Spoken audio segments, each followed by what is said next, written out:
అందరికీ నమస్తే. SC, ST వర్గీకరణకు సుప్రీంకోర్టు ఓకే అయిపోయిన సంగతి అందరికీ తెలిసిందే. ఆల్రెడీ ఇక్కడ మన తెలంగాణలో ఎస్సీ వర్గీకరణ కోసం ప్రభుత్వం ఒక అడుగు ముందుకేసి అన్ని రాష్ట్ర ప్రభుత్వాల కన్నా ముందు మనం చేస్తామని చెప్పిండ్రు. నిజంగా మంచి నిర్ణయం అది. ఎస్సీ వర్గీకరణతో పాటు ఎస్టీ వర్గీకరణ కూడా చేయాల్సిన అవసరం ఉంది. ఎందుకంటే ఎస్టీలలో కూడా లబ్ధి పొందిన వాళ్ళే లబ్ధి పొందుతున్నారు, మిగతా వాళ్ళంతా అట్లే కిందనే ఉండిపోతున్నారు. కాబట్టి అది చేయాలి. ఇంతకుముందు నేను ఒక వీడియోలో కూడా చెప్పిన విషయాన్ని. అయితే సుప్రీంకోర్టు ఇచ్చిన ఈ తీర్పులో ఇంకొక అంశాన్ని అందరూ గమనించారా లేదా? ఎందుకంటే పేపర్లలో చాలా చిన్న చిన్నగా రాసిన చిన్న ముక్కలుగా అది క్రిమిలేయర్ అప్లై చేయాల్సిందే అని. క్రిమిలేయర్ అప్లై చేయడం ద్వారా ఆల్రెడీ ఉన్నత పదవుల్లో ఉన్నవాళ్ళు, లేకపోతే ఇప్పుడు బీసీ క్రిమిలేయర్లో ఉన్నట్టుగానే ఎస్సీ ఎస్టీలలో క్రిమిలేయర్ అప్లై చేయాల్సిందే అని సుప్రీంకోర్టు చెప్పింది. ఏంది? అందుకే నేను హ్యాట్సప్ టు సుప్రీంకోర్టు అన్నా. ఎందుకంటే ఎప్పుడు డబ్బులున్న వాళ్ళకే లబ్ధి చేకూరుతుంది, లేకపోతే లబ్ధి పొందిన వాళ్ళే మళ్ళీ లబ్ధి పొందుతూ ఉంటారు, లబ్ధి పొందని వాళ్ళు అట్లే ఉంటారు, డబ్బులు లేని వాళ్ళు అట్లే ఉంటారు. ఇట్లా రెండు భాగాలుగా విడిపోతే ఒక సామాజిక వర్గం డబ్బులు ఉన్నవాళ్ళు, డబ్బులు లేని వాళ్ళు. ఆ లబ్ధి పొందిన వాళ్ళే లబ్ధి పొందుతూ ఉంటారు, లబ్ధి పొందిన వాళ్ళు ఎప్పటికీ లబ్ధి పొందరు. ఇట్లా ఉంటుంది. కానీ క్రిమిలేయర్ అనేది చాలా ఇంపార్టెంట్. క్రిమిలేయర్తో లాభం ఏంది మీకంటే నిజమైన పేదలకు లబ్ధి చేకూరుతుంది. నిజమైన పేదలకు మంచి మంచి పదవులు అంటే మంచి ఉద్యోగాలు దక్కే అవకాశం ఉంటుంది. వాళ్ళు లబ్ధి పొందే అవకాశం ఉంటుంది. కూలీ నాలి వేసుకునే వాళ్ళకు మంచి మంచి ప్రభుత్వ ఉద్యోగాలు సాధించే ఐఏఎస్లు, ఐపీఎస్లు అయ్యే అవకాశం దొరుకుతుంది క్రిమిలేయర్ ద్వారా. ఏంటి క్రిమిలేయర్? ఏంది? మొత్తం 7 సభ్యులు ఉన్న సుప్రీంకోర్టు ఆ బెంచ్లో 4 క్రిమిలేయర్ అప్లై చేయాల్సిందే, లేకపోతే ఈ వర్గీకరణ కూడా చేసి కూడా వేస్ట్ అవుతుందని అభిప్రాయం పడింది ఆ బెంచ్. కాబట్టి క్రిమిలేయర్ అనేది పాస్ అయిపోయింది. అది ఆ క్రిమిలేయర్తోనే ఈ వర్గీకరణ అనే అంశానికి కొంత బెనిఫిట్, ఎవరైతే బెనిఫిషియర్స్ ఉంటారో అసలైన బెనిఫిషియర్స్ వాళ్ళకు లబ్ధి చేకూరే అవకాశం ఉంటుంది. ఏంటంటే యాక్చువల్గా ఈ వర్గీకరణ ఎంత పెద్ద అంశమో క్రిమిలేయర్ అప్లై చేయడం కూడా అంత పెద్ద అంశం. నిజానికి ఢిల్లీలో ఉండే ఇప్పటిదాకా ఎస్సీలలో మాల సామాజిక వర్గం వాళ్ళు బాగా లబ్ధి పొందారు. మాల సామాజిక వర్గం వాళ్ళే ఎక్కువసార్లు లబ్ధి పొందారు. చాలామంది ఐపీఎస్ ఆఫీసర్లు, ఐఏఎస్ ఆఫీసర్లు మాల సామాజిక వర్గం సంబంధించిన వాళ్ళు ఉన్నారు. మాదిక సామాజిక వర్గం సంబంధించిన వాళ్ళు చాలా తక్కువగా ఉన్నారు.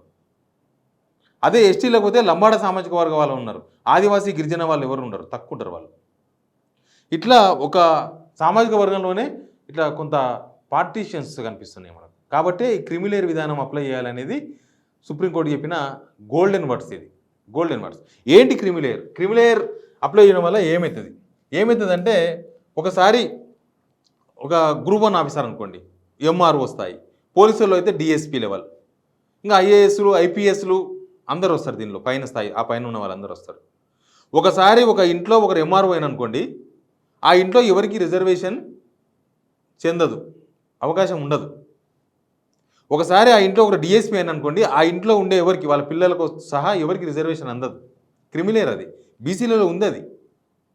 ఒకసారి ఇంట్లో ఒకరు ఎమ్మెల్యే అయిన అనుకోండి, ఆ ఎమ్మెల్యే అయితే ఆ ఇంట్లో ఎవరికి రిజర్వేషన్ ఉండదు. ఎక్కడ?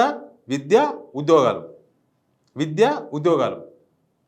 పాలిటిక్స్లో కాదు, నేను పాలిటిక్స్ గురించి చెప్తా, అది కూడా చేయాలి. యాక్చువల్గా అది కూడా ఏదో రోజు చేయాల్సిందే. ఎస్సీలైనా ఎస్టీలైనా అంతే. ఒకసారి ఎంపీ అయిన అనుకోండి, ఆ కుటుంబంలో మళ్ళీ రిజర్వేషన్ ఉండదు. Once only reservation, only for once. అది ఈ పాలిటిక్స్లో ఈ ప్రజాప్రతినిధులుగా ఉన్న వాళ్ళలో కూడా ఆ ఇంట్లో ఉండదు. క్రిమిలేయర్ చాలాసార్లు మనకు హనుమంతరావు గారు ఉన్నారు, బీసీ లీడర్, కాంగ్రెస్ మాజీ పీసీ చీఫ్. ఆయన అంటాడు బీసీలో క్రిమిలేయర్ ఎత్తాలరా బై అంటాడు. క్రిమిలేయర్ ఎత్తాలరా బై బీసీలకు అంటాడు. ఎందుకంటే ఇదే, ఒక ఇంట్లో ఒకసారి రిజర్వేషన్ పొంది ఒక పెద్ద జాబ్ కొట్టారంటే ఆ ఇంట్లో ఎవరికి రిజర్వేషన్ ఉండదు. అది మంచిదే. ఒక ఇంట్లో ఒకరు ఎంఆర్ఓ అయిందనుకోండి, ఆ పిల్లలు మంచి చదువుకుంటారు. ఆ పిల్లలకు మంచి ఉన్నతమైన పెద్ద పెద్ద స్కూళ్ళలో, పెద్ద పెద్ద కాలేజీల్లో ఉన్నతమైన చదువులు చదువుతారు. మళ్ళీ వాళ్ళకి రిజర్వేషన్ ఎందుకు? ఎవరైతే రిజర్వేషన్ లేదు ఇంకా అట్టడుగున ఉన్నారో వాళ్ళకు రిజర్వేషన్ కదా కావాల్సింది. వాళ్ళకు రిజర్వేషన్ దక్కితే వాళ్ళు బాగుపడతారు. నేను కొన్ని ఉదాహరణలు కూడా చెప్తా. అట్లా నేను కొన్ని పేర్లు చెప్తా, చాలామంది ఉన్నారు, బట్ నేను 1-2 పేర్లు మాత్రమే చెప్తా. 1-2 పేర్లలో అంతకుముందు హైదరాబాద్ కమిషనర్గా పనిచేసిండ్రు ఇస్మాయిల్ పుల్లన్న గారు. ఇస్మాయిల్ పుల్లన్న గారు కమిషనర్గా పనిచేసిండ్రు. నిజానికైతే ఆ ఇంట్లో రిజర్వేషన్ ద్వారా ఆయన పోస్ట్ వచ్చి ఉండొచ్చు, రిజర్వేషన్ ఖచ్చితంగా ఉపయోగించుకొని ఉంటారు. వాళ్ళ ఇంట్లో ఆయనకు 2 బిడ్డలు, ఒక కొడుకు. ఒక బిడ్డ ఐఏఎస్ యాజ్ పర్ రిజర్వేషన్, ఓ బిడ్డ డాక్టర్ అయింది యాజ్ పర్ రిజర్వేషన్. ఇవాళ కొడుకు ఏం చేస్తారో నాకు ఐడియా లేదు. రిజర్వేషన్ ఖచ్చితంగా అప్లికేబుల్. తర్వాత మీకు బాగా మీకు బాగా గుర్తుంటుంది చీఫ్ సెక్రటరీ కాకి మాధవరావు గారు. కాకి మాధవరావు గారు తెలియని వాళ్ళు ఎవరు లేరు. కాకి మాధవరావు బిడ్డ ఐఏఎస్ ఆర్ ఐఏఎస్ అల్లుడు. వాళ్ళ ఇంట్లో వాళ్ళు ఇంకా ఉన్నారు, వాళ్ళు కూడా ఐఏఎస్లు ఐపీఎస్లు కొద్దిగా పెద్ద హోదాలో ఉన్నారు. అంత రిజర్వేషనే. మరి మిగతా వాళ్ళు అట్టడుగున ఉన్న ఈ ఎస్సీ వర్గాలు అవి అట్లే ఉండాలనా, అవి అక్కడనే ఉండాలనా? ఇప్పుడు ఈ క్రిమిలేయర్ అనే పద్ధతి, ఈ సిస్టమ్ అమలు చేయడంతోనా అయిపోతుంది. భార్యాభర్తలు ఇద్దరు ప్రభుత్వ ఉద్యోగులు అయితే వాళ్ళ ఇంట్లో రిజర్వేషన్ ఉండదు. యూనివర్సిటీ ప్రొఫెసర్స్గా పనిచేసిన వాళ్ళకు వాళ్ళ ఇంట్లో రిజర్వేషన్ ఉండదు. రాజ్యాంగబద్ధమైన పదవిలో ఉన్న వాళ్ళు ఎస్సీ ఎస్టీలు ఎవరైనా ఉంటే వాళ్ళ ఇంట్లో కూడా రిజర్వేషన్ ఉండకూడదు. ఇప్పుడు మనకు టీజీపీఎస్సీ ఉంది, ఒక రాజ్యాంగబద్ధమైన సంస్థ. టీజీపీఎస్సీలో ఎవరైనా ఉద్యోగాలు అయితే బోర్డు మెంబర్స్ ఉంటారు కదా, బోర్డు మెంబర్స్, చైర్మన్స్ పనిచేసిన వాళ్ళ ఇంట్లో మళ్ళీ రిజర్వేషన్ రాదు, ఇంకా రాకూడదు. క్రిమిలేయర్ అదే బీసీ క్రిమిలేయర్లో ఉన్న కమాదానం అది. ఇప్పుడు ఇక్కడ కూడా ఎస్సీ ఎస్టీలో కూడా ఆ క్రిమిలేయర్ను తీసుకొచ్చింది సుప్రీంకోర్టు. దానివల్ల ఏమవుతుందంటే కింది స్థాయిలో ఉన్న వాళ్ళు ఒక్కసారి కూడా రిజర్వేషన్ ద్వారా ఉద్యోగం సాధించకూడని వాళ్ళు, చదువుల వరకు అందరికి వస్తుంది. ఎప్పుడైతే ఉద్యోగం ఆ ఇంట్లో ఒకరికి ప్రభుత్వ ఉద్యోగం వస్తుందో, ఎప్పుడైతే ఆ ఇంట్లో ఒకరు ఎమ్మెల్యే అవుతారో, ఎప్పుడైతే ఒకరు అవుతారో వాళ్ళు ఆ రిజర్వేషన్ పోతుంది వాళ్ళ ఇంట్లో, మిగతా వాళ్ళకి వస్తుంది. దీనివల్ల ఏమవుతుందంటే అట్టడుగున ఉన్న వాళ్ళు, కూలీనాలు చేసిన వాళ్ళు, ఇంతకుముందు చెప్పినా కదా నేను, అట్లాంటి వాళ్ళకు లబ్ధి చేకూరుతుంది. ఇంకొకటి కూడా ప్రతి సామాజిక వర్గంలో ఉన్నట్టే డబ్బులు ఉన్నవాళ్ళు, డబ్బులు లేని వాళ్ళు, ప్రతి దానిలో మా రెడ్డిలలో ఉంటారు డబ్బులు ఉన్నవాళ్ళు, డబ్బులు లేని వాళ్ళు, బీసీలలో ఉంటారు డబ్బులు ఉన్నవాళ్ళు, డబ్బులు లేని వాళ్ళు, ఎస్సీలలో ఉంటారు డబ్బులు ఉన్నవాళ్ళు, డబ్బులు లేని వాళ్ళు, ఎస్టీలలో కూడా డబ్బులు ఉన్న వాళ్ళు, డబ్బులు లేని వాళ్ళు ఉంటారు. బహుశా గిరిజనుల్లో ఉన్నారనుకుంటా నాకు తెలిసి. గిరిజనులలో డబ్బులు ఉన్న వాళ్ళు చాలా చాలా తక్కువ, గిరిజనులు, ఆదివాసీలలో, లంబాడలలో ఉంటారు. మళ్ళీ మాలా సామాజిక వర్గంలో ఎక్కువ ఉంటారు డబ్బులున్న వాళ్ళు, ఎస్సీలోనే. అందుకే అంటున్నా ఎస్సీలలో. అయితే సుప్రీంకోర్టు ఒక అభిప్రాయం చెప్పింది, బాగా డబ్బులున్న వాళ్ళు సంపన్నులు అన్నది, సంపన్నులు అన్నవాడు. సంపన్నులు కూడా ఈ రిజర్వేషన్ వదులుకుంటే ఎవరైతే కడుబీద వాళ్ళు ఉన్నారో, ఎవరైతే పేదవాళ్ళు ఉన్నారో వాళ్ళకు రిజర్వేషన్ దక్కుతుంది కదా, ఒక మంచి అవకాశం. మీ జాతి కోసం మీరు ఆ రిజర్వేషన్ వదులుకోండి వీలైతే అని చెప్పి సుప్రీంకోర్టు ఒక సూచన చేసింది, ఆర్డర్ చేయలేదు. నిజంగా డబ్బులున్న వాళ్ళు కనుక